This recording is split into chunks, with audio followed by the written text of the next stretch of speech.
Bienvenidos al Bibliófilo. En esta oportunidad les traigo un libro bastante especial. Se trata de uno de los padres del boom literario latinoamericano y nada más y nada menos que de un colombiano. No propiamente del ganador del premio Nobel Gabriel García Márquez, sino acaso un antecesor suyo, que no creó un lugar mágico, pero sí describió los lugares mágicos que existen en Colombia. Y con la agudeza de su pensamiento, realizó un diagnóstico de Colombia que aún en la actualidad resulta muy certero. La mansedumbre le prepara terreno a la tiranía y la pasividad de los explotados sirve de incentivo a la explotación. Su bondad y su timidez han sido cómplices inconscientes de sus victimarios. Los caucheros que hay en Colombia destruyen anualmente millones de árboles. En los territorios de Venezuela, el balatá desapareció. De esta suerte ejercen el fraude contra las generaciones del porvenir. Porque a esta pobre patria no la conocen sus propios hijos, ni siquiera sus geógrafos. Creo que resultan muy precisas las observaciones que él realiza sobre la selva amazónica y propiamente sobre Colombia. Se trata de una colección que indica que son joyas de la literatura colombiana y tenemos a un gran representante, José Eustacio Rivera, con La Vorágine.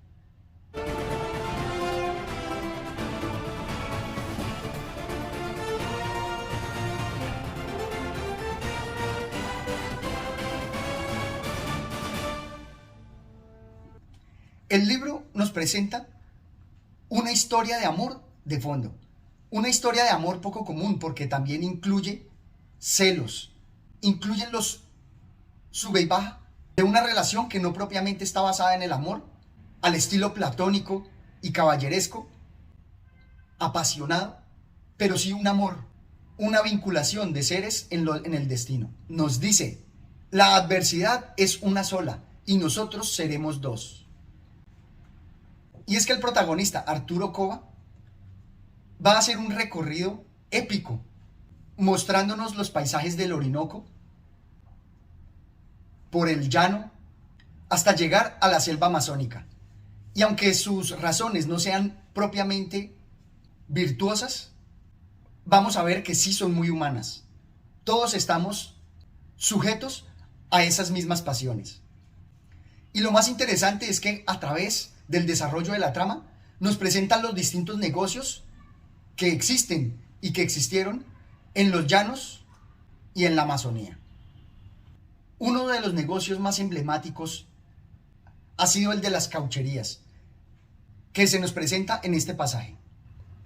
Peones que entregan kilos de goma a 5 centavos y reciben franelas a 20 pesos. Indios que trabajan hace 6 años y aparecen debiendo aún el mañoco del primer mes. Niños que heredan deudas enormes procedentes del padre que les mataron, de la madre que les forzaron, hasta de las hermanas que les violaron y que no cubrirían en toda su vida, porque cuando conozcan la pubertad, los solos gastos de su niñez les darán medio siglo de esclavitud. Es muy representativo este pasaje que nos presenta los negocios de la cauchería, que es realmente una explotación. Pero me gusta que en su recorrido no solamente nos habla de ese negocio emblemático, sino también de los negocios de expoliación que se dan en el llano, con el ganado. Y a través de su mirada nos va a presentar esa ausencia del Estado, que en su época creo que era aún más grande, pero que aún en la actualidad se presenta, donde el Estado no llega y resultan los empresarios privados o los explotadores privados quienes generan las leyes y hacen su ley. Es la ley del más fuerte porque el Estado no está allí para hacer nada diferente. Y para destacar aún más su mirada aguda de ese diagnóstico de Colombia, veamos cómo nos presenta el desarrollo del poder. El gobernador de esa comarca es un empresario cuyos subalternos viven de él, siendo sus empleados particulares tienen una función constitucional. Uno se llama juez, otro jefe civil, otro registrador. Les imparte órdenes promiscuas, les fija salarios y los remueve a voluntad. Y más adelante, ya se decía a boca tapada que varios sujetos habían logrado infundirle a Funes la creencia de que era apto para adueñarse de la región y hasta para ser presidente de la República cuando quisiera.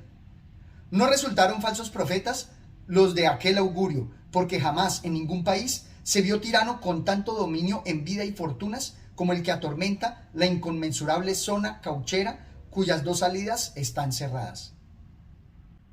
Este pasaje me parece muy diciente, porque realmente en la actualidad los presidentes los ha colocado el narcotráfico, porque como la presencia del Estado en los lugares tan alejados no está garantizada, la ley del más fuerte, del más poderoso, del más armado, es la que se impone e impone presidentes. Sin embargo, con la gran presencia de negocios y riqueza que existe en nuestro país, creo que él logra aquí mostrarnos por qué no progresamos, por qué ese dinero y esa abundancia no redundan en beneficio ni crecimiento para la población. A través del negocio de la cauchería y de la influencia que la selva genera en las personas, creo que logra describirlo de una manera precisa. Dice así: la servidumbre en estas comarcas se hace vitalicia para esclavo y dueño. Uno y otro deben morir aquí. Por eso es que un narcotraficante está encadenado a su negocio. Y es un círculo vicioso que lo hace cada vez más vil. Pero la grandeza del escritor José Eustacio no se queda solo en su mirada precisa y en sus bellas descripciones. Me parece que también logra dar una visión particular, muy permeada del romanticismo de Byron, pero también destacando las grandes diferencias que se dan entre las selvas europeas, esos bosques inocuos que llaman a los cuentos de hadas, frente a la selva amazónica, que es un depredador más.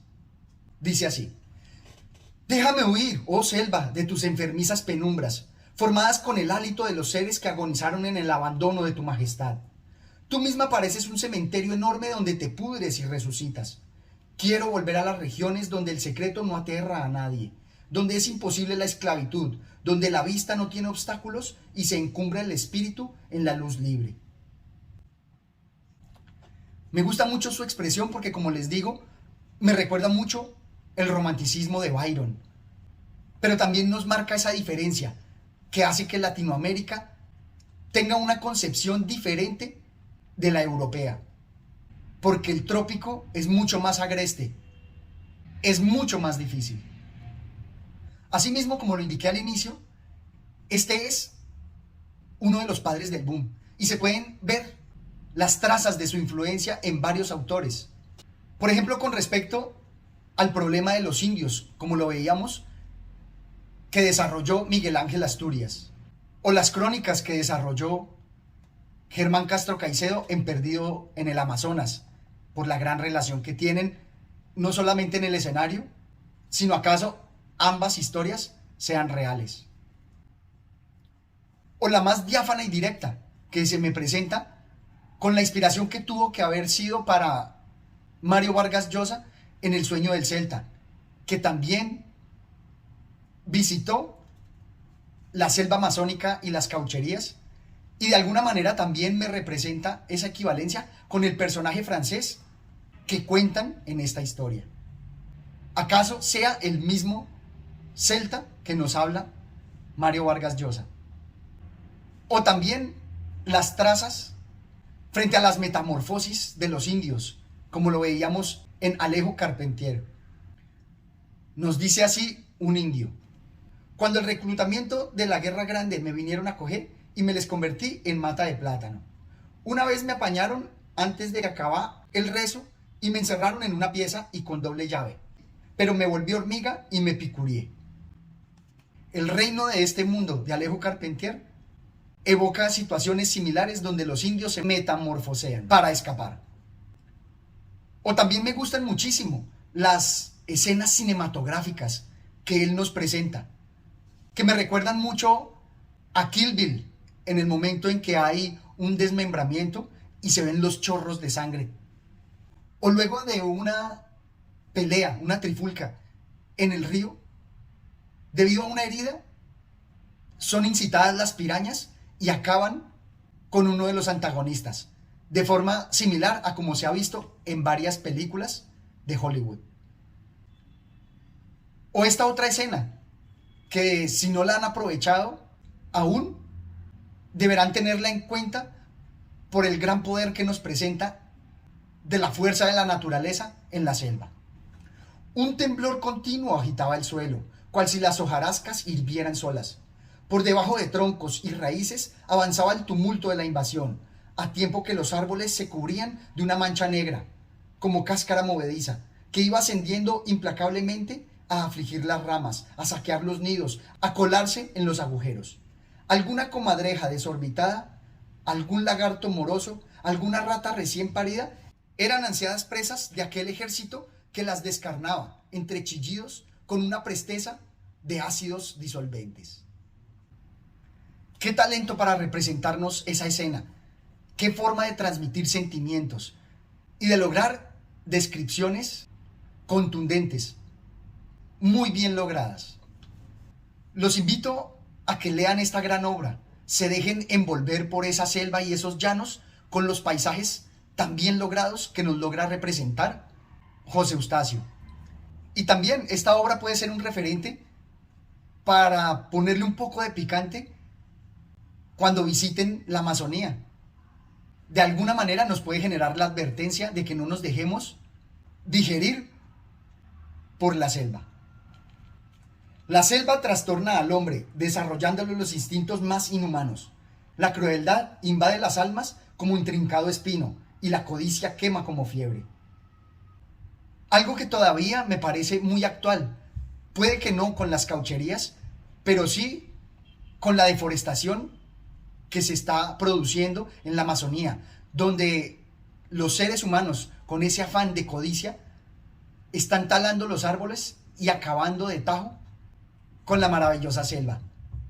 No es para que nos genere miedo, es más bien para que nos concientice sobre la hermosura particular que nos presenta la naturaleza. Esto es todo cuanto tenía por compartir con ustedes. Espero que se suscriban al canal, que me dejen sus comentarios y hasta una próxima oportunidad. Gracias.